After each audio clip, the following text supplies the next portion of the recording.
नमस्कार, सभी का स्वागत है। आज हम एक बहुत ही शानदार सफर पर निकलने वाले हैं, प्रकाश की दुनिया में। हाँ, हम बात करेंगे प्रकाश की, यानी रे ऑप्टिक्स की। ये कहानी है उन नियमों को समझने की जिनकी वजह से हम अपने चारों ओर की दुनिया देख पाते हैं। तो फिर चलिए डालते हैं इस पर थोड़ी रोशनी। अच्छा, तो सबसे पहले सबसे बुनियादी सवाल, आखिर ये प्रकाश, ये लाइट है क्या? देखा जाए तो ये ऊर्जा का ही एक रूप है, अ फॉर्म ऑफ एनर्जी, जो हमारी आंखों को चीजें देखने लायक बनाता है। और सबसे मजेदार बात पता है क्या है? प्रकाश खुद तो दिखाई नहीं देता, वो अदृश्य है, पर उसी की वजह से हमें सब कुछ दिखाई देता है। कमाल है ना? तो ये है हमारे आज के सफर का रोड मैप।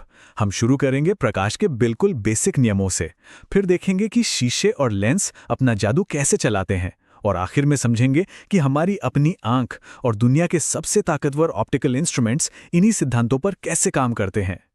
चलिए, तो पहला पड़ाव है प्रकाश के मूलभूत नियम।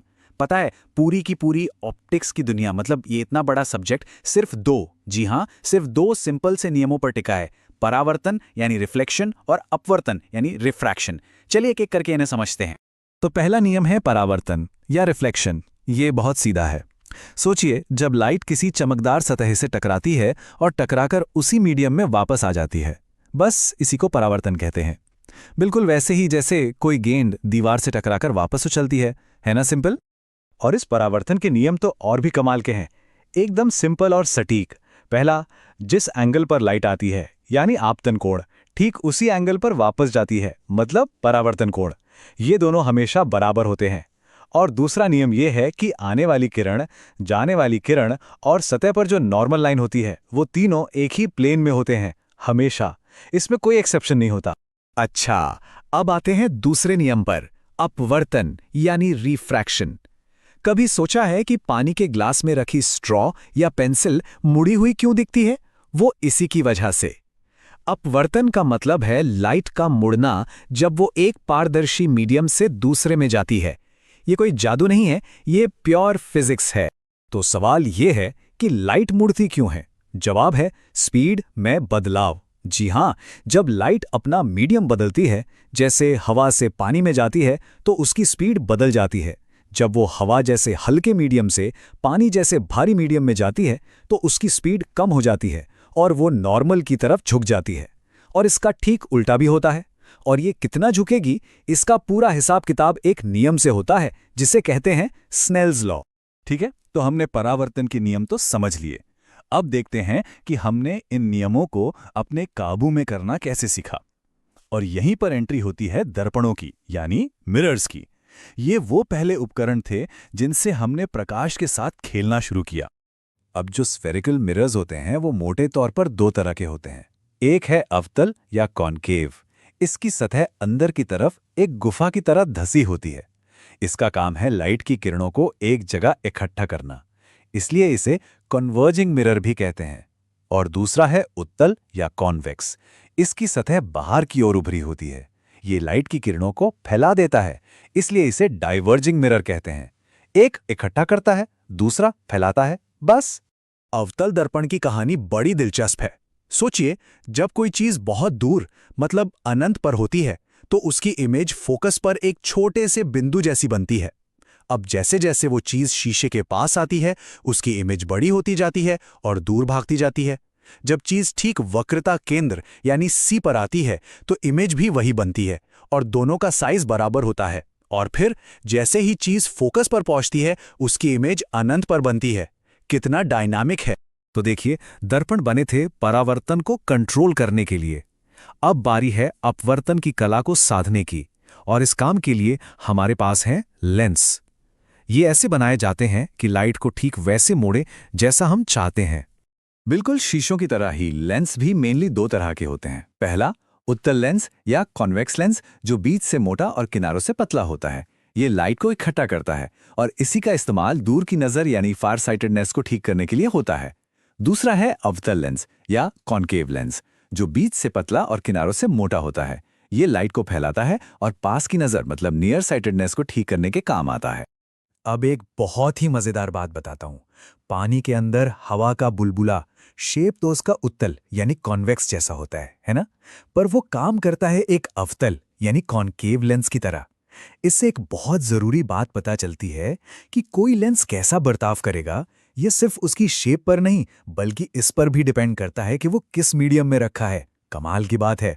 अपवर्तन का ही एक बहुत खास और पावरफुल केस है जिसे कहते हैं पूर्ण आंतरिक परावर्तन, यानी टोटल इंटरनल रिफ्लेक्शन। ये तब होता है जब लाइट एक भारी मीडियम से हल्के मीडियम में जाने की कोशिश करती है, लेकिन एक खास एंगल से ज्यादा पर, और वो बाहर जाने की बजाय पूरी की पूरी अंदर ही वापस लौट आती है। और इसी एक सिद्धांत की वजह से हीरे में वो जगमगाहट होती है, रेगिस्तान में मृगतृष्णा दिखती है, और हमारे घरों तक ऑप्टिकल फाइबर से हाई स्पीड इंटरनेट पहुंचता है। अच्छा, अभी तक हमने जितने भी उपकरणों की बात की वो सब इंसान के बनाए हुए थे, पर चलिए अब बात करते हैं सबसे पर्सनल, सबसे कॉम्प्लेक्स और शायद सबसे कमाल के ऑप्टिकल इंस्ट्रूमेंट की, हमारी अपनी आँख की। और साथ ही ये भी समझेंगे कि जब ये परफेक्ट काम नहीं करती तो लेंस कैसे इसकी मदद करते हैं। तो पहला है निकट दृष्टि दोष, जिसे मायोपिया भी कहते हैं। इसमें होता क्या है कि पास की चीजें तो एकदम साफ दिखती हैं, लेकिन दूर की चीजें धुंधली नजर आती हैं। और ऐसा होता इसलिए है क्योंकि हमारी आंख लाइट को रेटिना के ऊपर फोकस करने के बजाय उससे थोड़ा पहले ही फोकस कर देती है। अब इसका उपाय बहुत ही शानदार है। एक अवतल यानी कॉन्केव लेंस का इस्तेमाल किया जाता है। ये लेंस क्या करता है कि आंख में घुसने से ठीक पहले लाइट को हल्का सा फैला देता है। इससे जो फोकस पॉइंट पहले बन रहा था वो थोड़ा पीछे खिसककर ठीक रेटिना पर आ जाता है, और बस दूर की दुनिया साफ हो जाती है। अब देखते हैं इसकी उल्टी प्रॉब्लम, दूर दृष्टि दोष यानी हाइपरमेट्रोपिया। इसमें दूर की चीजें तो बढ़िया दिखती हैं, पर पास की चीजें जैसे किताब पढ़ना मुश्किल हो जाता है। इसका कारण यह है कि आंख लाइट को रेटिना के ऊपर नहीं बल्कि उसके पीछे फोकस कर रही होती है। तो इसका इलाज क्या है? जी, एक उत्तल यानी कॉन्वेक्स लेंस। ये लेंस लाइट को थोड़ा और कन्वर्ज करता है, मतलब थोड़ा और मोड़ता है, जिससे जो फोकस पॉइंट रेटिना के पीछे बन रहा था वो खिंचकर आगे आ जाता है, ठीक रेटिना पर। और इस तरह पास की चीजें भी एकदम क्लियर हो जाती हैं। हमारी आंखें वाकई कमाल की हैं, पर उनकी भी अपनी एक लिमिट है। तो अब हम अपने आखिरी सेक्शन में उन जबरदस्त इंस्ट्रूमेंट्स की बात करेंगे जिन्हें हमने इन्हीं ऑप्टिक्स के नियमों का इस्तेमाल करके बनाया है, ताकि हम अपनी देखने की कुदरती सीमाओं को पार कर सकें। कंपाउंड माइक्रोस्कोप का जादू असल में ये एक 2 स्टेप प्रोसेस है। बहुत सिंपल है। पहला, जो ऑब्जेक्टिव लेंस होता है, यानी जो चीज के पास होता है, वो एक बड़ी उल्टी और असली इमेज बनाता है।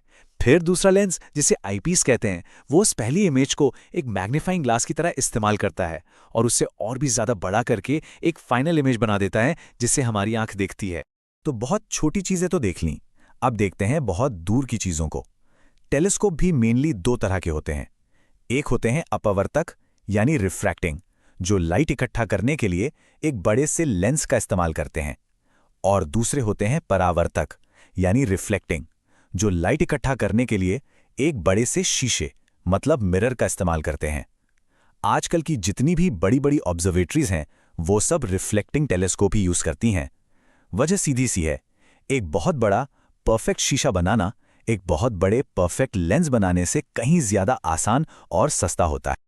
और आखिर में चलिए वापस उस चीज पर आते हैं जिससे शायद हम सब वाकिफ हैं, चश्मे के नंबर से। किसी लेंस की जो पावर होती है जिससे डायोप्टर में नापते हैं, वो असल में कुछ नहीं, बस उसकी फोकल लेंथ का उल्टा होती है। पर ध्यान रहे, फोकल लेंथ मीटर में होनी चाहिए। तो अगली बार जब चश्मे का प्रिस्क्रिप्शन देखें तो याद रखिएगा कि वो डरावना सा नंबर असल में फिजिक्स का एक बहुत ही सिंपल सा फॉर्मूला है, P = 1/f। तो सोचिए, परावर्तन और अपवर्तन जैसे 2 मामूली से नियमों से शुरू करके हम कहां तक आ गए। हमारी नजर ठीक करने वाले चश्मों से लेकर ब्रह्मांड के राज खोलने वाले टेलीस्कोप्स तक। ये साफ है कि प्रकाश के बर्ताव को समझना हमें वो देखने की ताकत देता है जो अदृश्य है। और ये एक सवाल भी छोड़ जाता है कि अगर ये इतने सिंपल नियम हमें इतना कुछ दिखा सकते हैं, तो सोचिए शीशों और लेंसों के और कितने अनोखे कॉम्बिनेशन हो सकते हैं जो उन अनगिनत अदृश्य दुनियाओं के दरवाजे खोल दें जो बस खोजे जाने का इंतजार